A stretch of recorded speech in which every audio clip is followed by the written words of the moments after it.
طالب نے اس وقت لا الہ الا اللہ کیوں نہیں کہا؟ ایک طرف محمد رسول اللہ صلی اللہ علیہ وسلم زور ڈال رہے، سمجھا رہے ہیں، نصیحت کر رہے ہیں، مہربانی فرما رہے ہیں کہ چچا کی زبان سے ایک مرتبہ لا الہ الا اللہ کے دادا ہیں۔ کیا وہ اللہ کو نہیں مانتے تھے؟ کیا وہ اللہ کا انکار کرتے تھے؟ کیا وہ اللہ کو رب نہیں مانتے تھے؟ جب ابرہہ بادشاہ اپنی فوج کے ساتھ خانہ کعبہ کو ڈھانے کے لیے آیا تو لوگ ابو عبد المطلب کے پاس گئے اور کہے کہ فوج آنے والی ہے، حملہ ہونے والا ہے، آپ دیکھیے۔ کہا کہ انا رب الابل، میں اونٹ کا مالک ہوں، میں اپنے اونٹ کو دیکھوں گا۔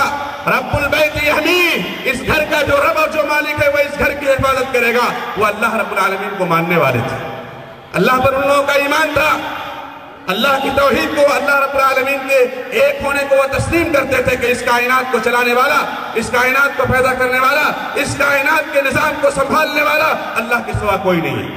لیکن ان کا قصور کیا تھا؟ ان لوگوں کی غلطی کیا تھی؟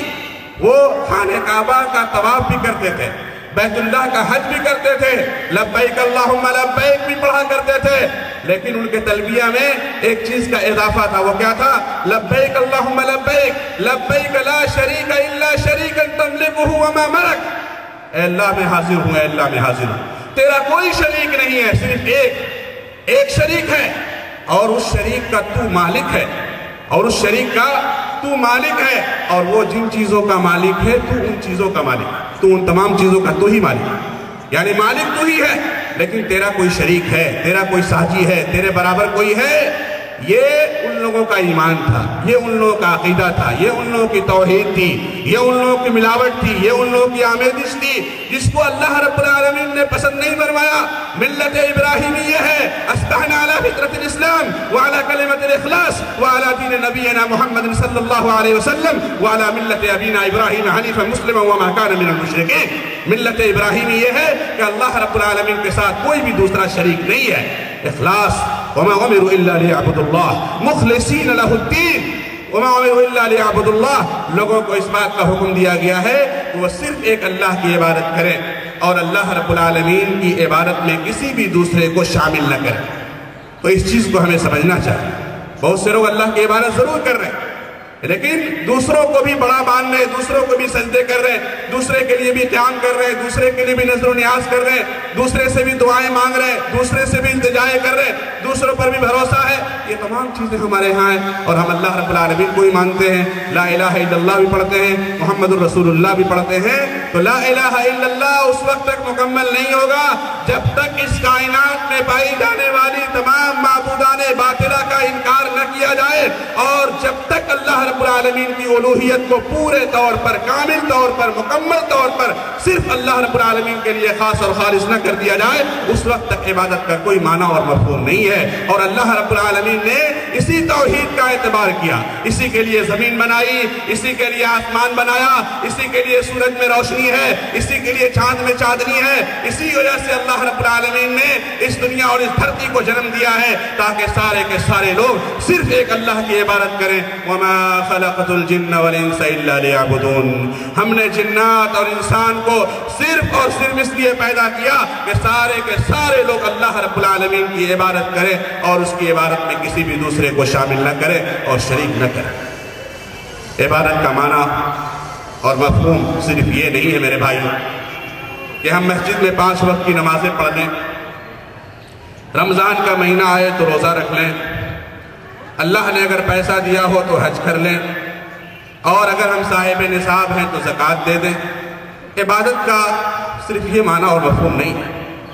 شیخ الاسلام علامہ ابن تیمیہ رحمہ اللہ کہتے ہیں العبادت ہی اسم جامع لکل ما یحبہ اللہ ویرضاہ من الاقوال والاعمال الظاہرۃ والباطنہ۔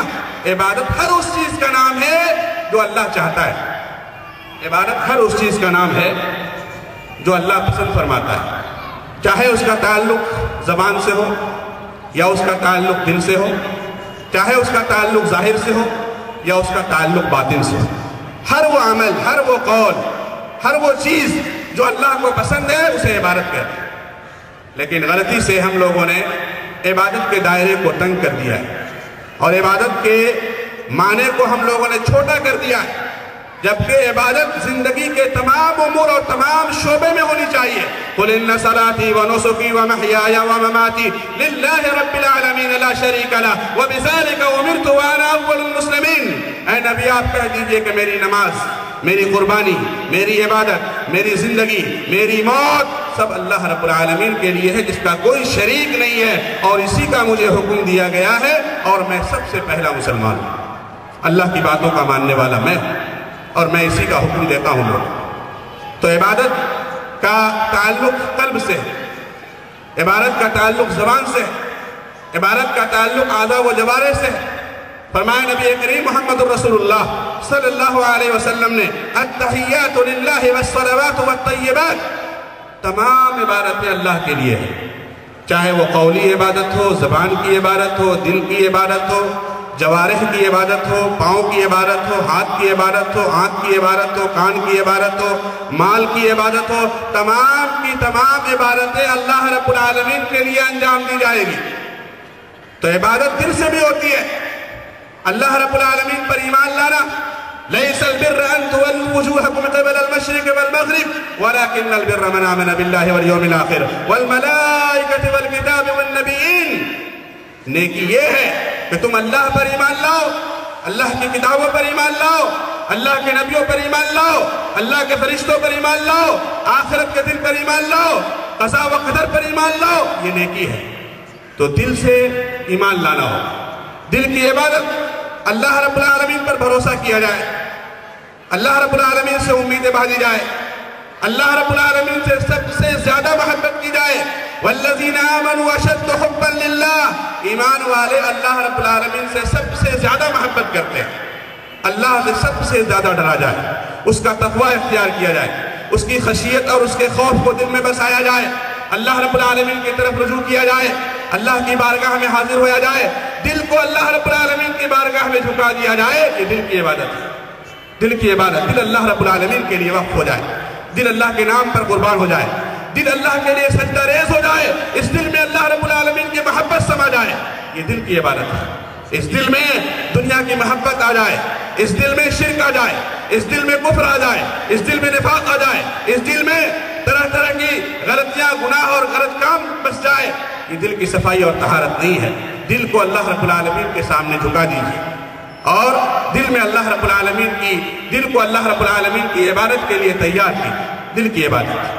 اسی طرح سے عبادت کا تعلق زبان سے بھی ہے، عبادت کا تعلق زبان سے ہے، اور سب سے بہترین کلمہ جو انسان اپنی زبان سے ادا کرتا ہے وہ کلمہ لا الہ الا اللہ ہے۔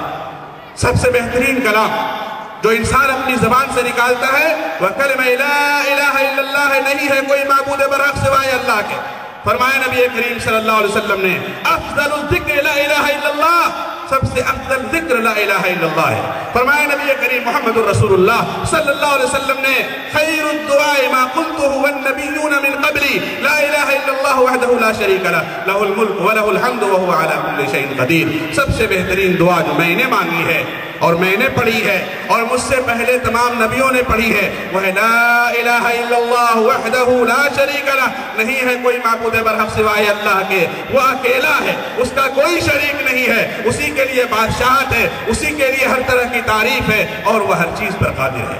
فرمایا نبی کریم صلی اللہ علیہ وسلم نے یہ چار کلمات اللہ تعالیٰ کو بہت زیادہ پسند ہیں، سبحان اللہ والحمدللہ ولا الہ الا اللہ واللہ اکبر۔ یہ چار کلمات اللہ رب العالمین کو بہت زیادہ پسند ہیں۔ فرمایا نبی